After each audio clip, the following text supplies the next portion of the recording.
Muy buenos días, hermanos, hermanas, a todos. Estemos bien gozosos esta mañana, ya el tercer día de esta semana. Vamos a hacer una pequeña palabra de oración y luego regresamos con el tema. Vamos a orar. Amado Padre Celestial, la morada está a las alturas de los cielos. Gracias infinitas una vez más te damos, Señor, por este amanecer que nos regala, Señor, ya siendo el cuarto día de la semana, Señor, la mitad de lo que es la parte laboral y sobre todo la mitad de esta parte de esta serie que estamos llevando, Señor. Te suplicamos, Señor, que tu Santo Espíritu siga con nosotros, derramándose en medio de nosotros para poder comprender, discernir este mensaje, esta palabra de que tú nos has regalado, Señor, relacionado con los tiempos del fin. Suplicamos, Señor, para cada uno de los hermanos y hermanas aquí presentes en estos momentos, en esta plataforma, y lo que nos escucharán después por otro medio.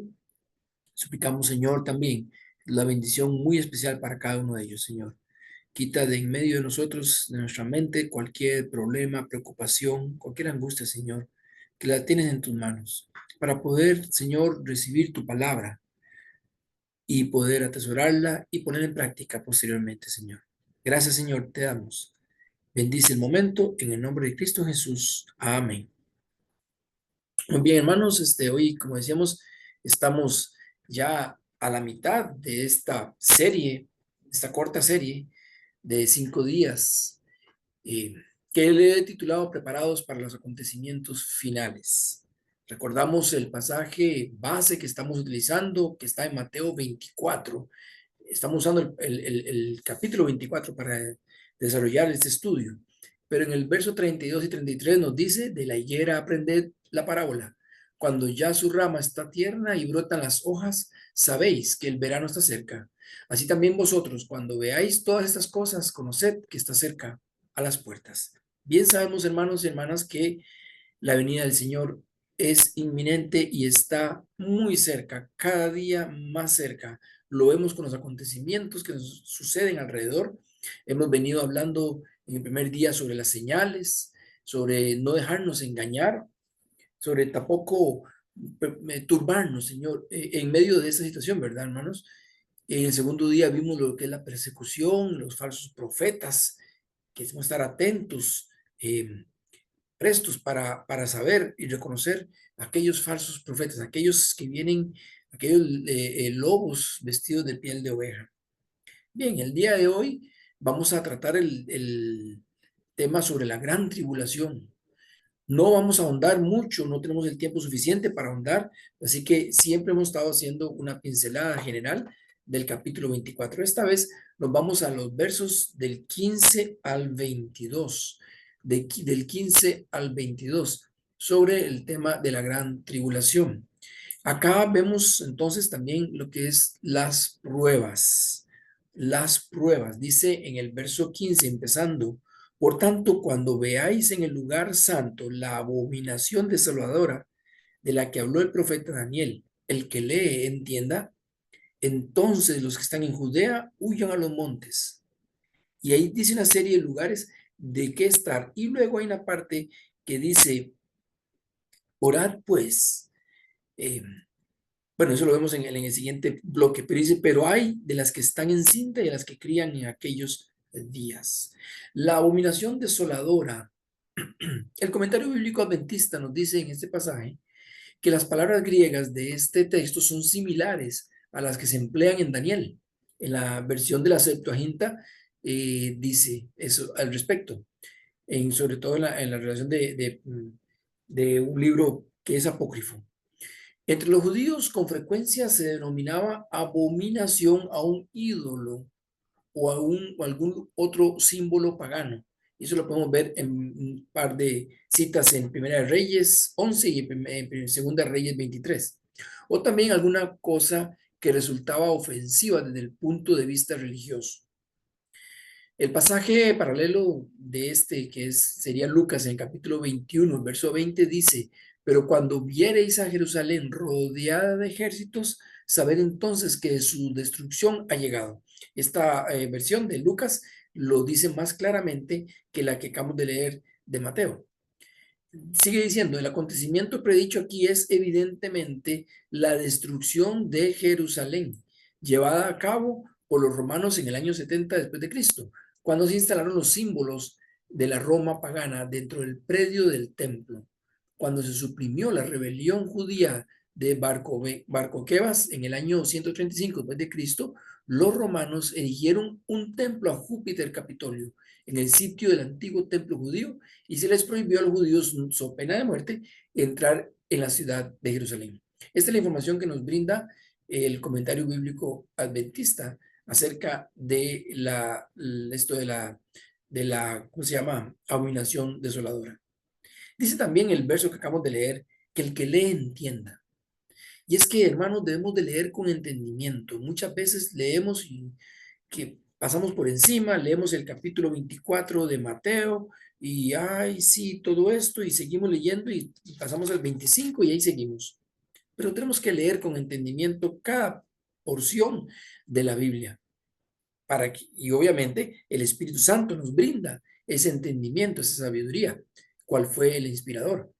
Entonces debemos leer con entendimiento. A veces por factor de tiempo o por decir que ya leí la Biblia, leemos, como le digo, a la carrera la Biblia. Y eso no debe de ser.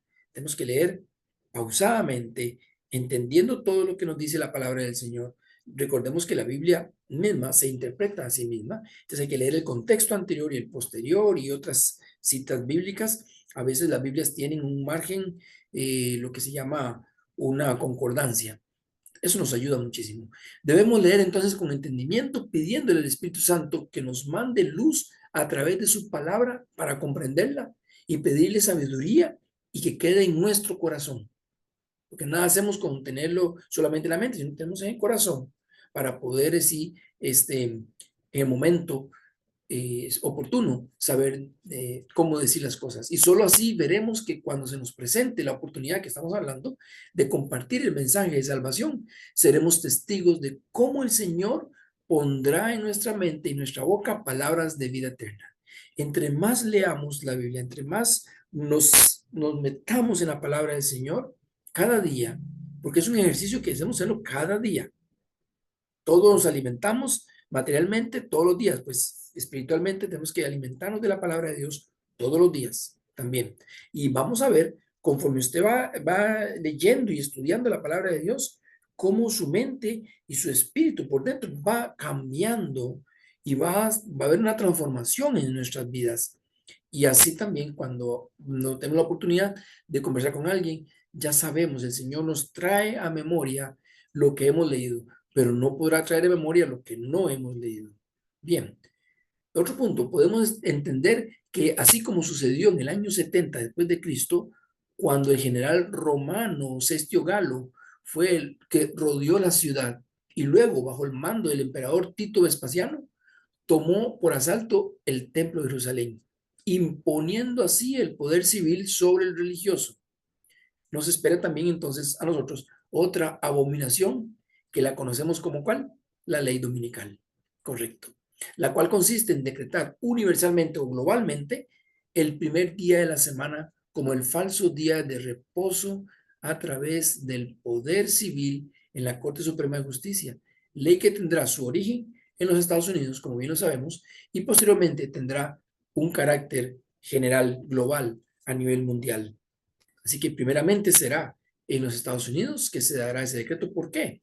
Porque esa nación es protestante por naturaleza. Ha ido cambiando. De hecho, la Corte Suprema de Justicia en estos momentos, creo que son 7 miembros, 6 son católicos y 1 es judío.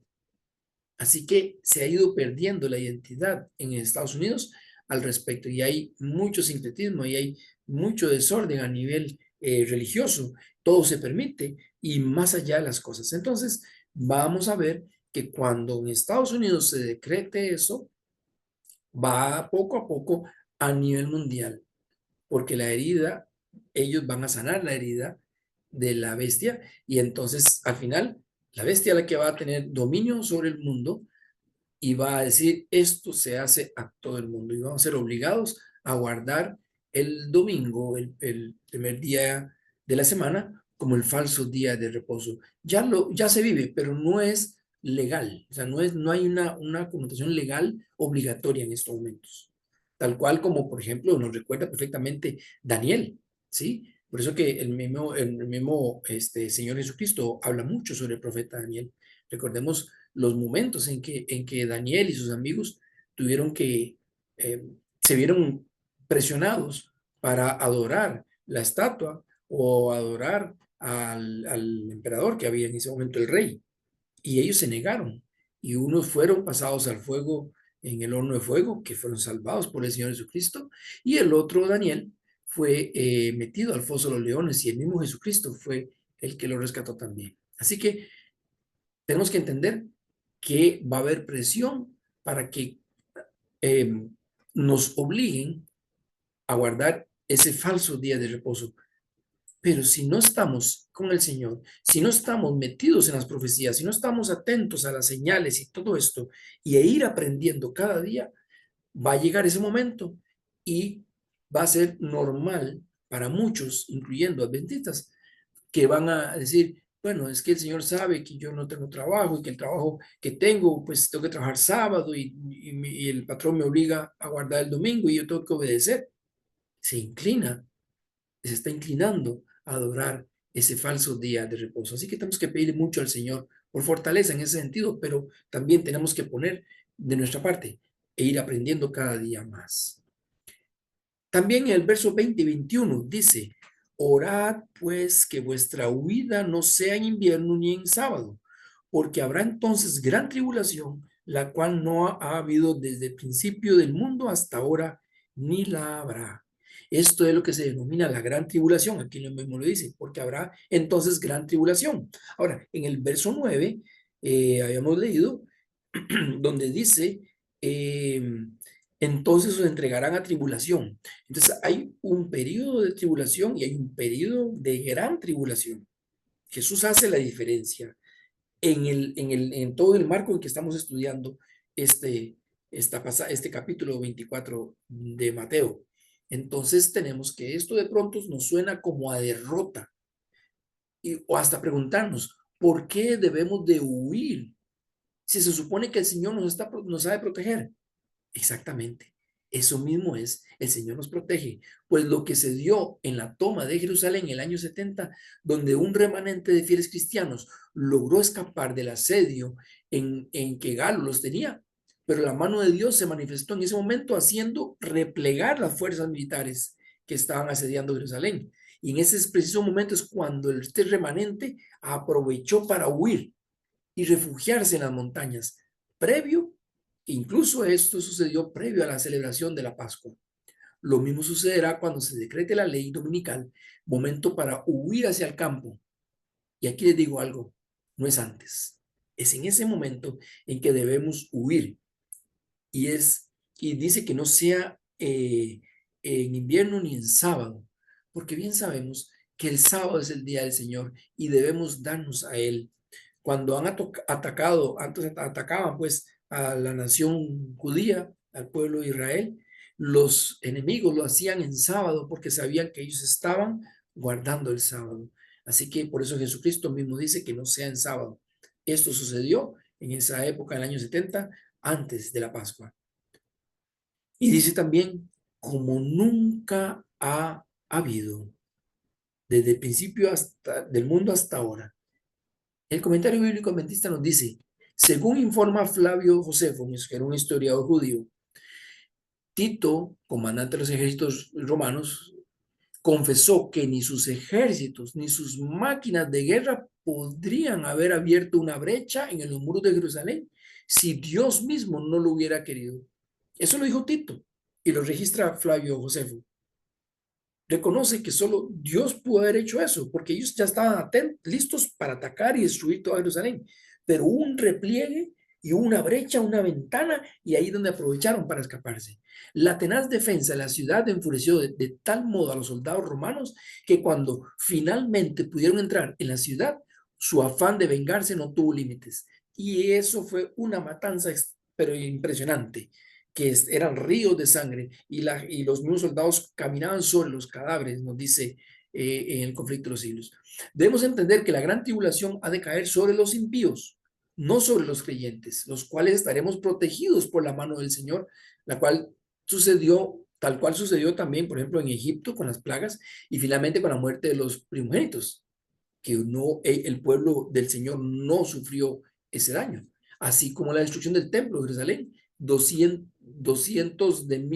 cientos de miles de judíos murieron masacrados por las fuerzas civiles romanas. Y finalmente, los días se acortarán. Eso nos dice en el verso 22. Y si aquellos días no fueran acortados, nadie sería salvo, pero por causa de los escogidos, aquellos días serán acortados. Por amor a su pueblo, a sus elegidos, los tiempos han de acortarse, hermanos. De hecho, lo estamos experimentando. Ya, por ejemplo, los días, aunque son las mismas 24 horas y en la misma semana, en 7 días, vemos cómo el tiempo ya no rinde. Usted cuando se da cuenta, ya se acabó el día. Ya pronto, por ejemplo, hoy estamos miércoles, ya pronto vamos a vernos nuevamente para gozarnos todos juntos en el celebrar el Día Santo del Señor, el próximo sábado. Y recién lo acabamos de pasar. El tiempo vuela definitivamente, hermanos, y vuela sin detenerse. En Apocalipsis 7, del 1 al 4 nos dice, la misericordia de Dios nos sostiene y ordena a sus ángeles que retengan la ira que tiene para toda la humanidad hasta que sean sellados los 144,000. Hay mucha calamidad en el mundo, pero no es mayor aún gracias a la infinita misericordia de Dios. Por eso, pero esa misericordia cesará, va a terminar. Y el tiempo de la gracia, esa oportunidad que todo ser humano en su libre albedrío tendrá para arrepentirse, va a terminar. Y no habrá más oportunidad para ningún ser sobre esta tierra para arrepentirse. Se cierra el tiempo de gracia como cuando el Señor cerró la puerta del arca de Noé y todo queda cerrado en ese momento y ya no hay oportunidad más de arrepentirse. Por eso es que hay que estar prestos antes de que eso suceda. Y se cumplirá entonces lo decretado en Apocalipsis 22:11, que dice, el que es injusto, sea injusto todavía, y el que es inmundo, sea inmundo todavía. El que es justo, practique la justicia todavía, y el que es santo, santifíquese todavía. Así que, hermanos, tenemos que estar siempre preparados. No podemos descansar. El tiempo pasa rápido y tenemos que estar atentos. Concluyo con este pasaje nuevamente del libro del evangelismo, en la página 517, que nos dice el Señor, nos dice, los ángeles de Dios en sus mensajes dados a los seres humanos representan el tiempo como algo muy corto. Así es como siempre me ha sido presentado. Es cierto que el tiempo ha sido más largo de lo que habíamos esperado en los primeros días del mensaje. Nuestro Salvador no apareció tan pronto como lo esperábamos. ¿Pero ha fallado la palabra de Dios? Nunca. Debiera recordarse que las promesas y las amenazas de Dios son igualmente condicionales. Así que, hermano, como dice la palabra del Señor, por algunos lo tienen por tardanza la venida del Señor. Estamos equivocados pensando de esa manera. El Señor está presto a venir. Nos dice finalmente, y les dejo con esta palabra de reflexión. Por tanto, hermanos, está en Santiago capítulo 5, versos 7 y 8. Santiago capítulo 5, versos 7 y 8. Y dice, por tanto, hermanos, tened paciencia hasta la venida del Señor. Mirad cómo el labrador espera el precioso fruto de la tierra, aguardando con paciencia hasta que reciba la lluvia temprana y la lluvia tardía. Tened también vosotros paciencia y afirmad vuestros corazones, porque la venida del Señor ya está cerca. Amén. Gloria a Dios por esa palabra tan hermosa que lo registra Santiago en el capítulo 5, versos 7 y 8. Y es así, hermanos. La venida del Señor ya está cerca. No lo tengamos por tardanza, hermanos. No lo dejemos para luego, no, ya el Señor ya no vino, ya el Señor está demorando mucho y que faltará mucho y escuchamos qué fechas y que escuchamos esto. No, hermanos, no sabemos cuándo será el momento. Sabemos las señales y tenemos que estar prestos porque ya la estamos viendo. O también podemos adelantarnos a ese acontecimiento si el Señor así lo determina, yendo a nosotros a dormir el descanso para esperar la venida del Señor. Como fuera que fuera, hermanos, la oportunidad es hoy. Si tú no has entregado la vida al Señor, si tú no no estás todavía listos con el pasaporte para la vida eterna, hoy es el momento especial. Vamos a orar. Padre Santo, gracias infinitas, Señor, una vez más por tu palabra. Gracias, Padre amado, porque nos das advertencia de las cosas que van a suceder. Gracias, Señor, porque tú vas a proteger a tu pueblo de esa gran tribulación.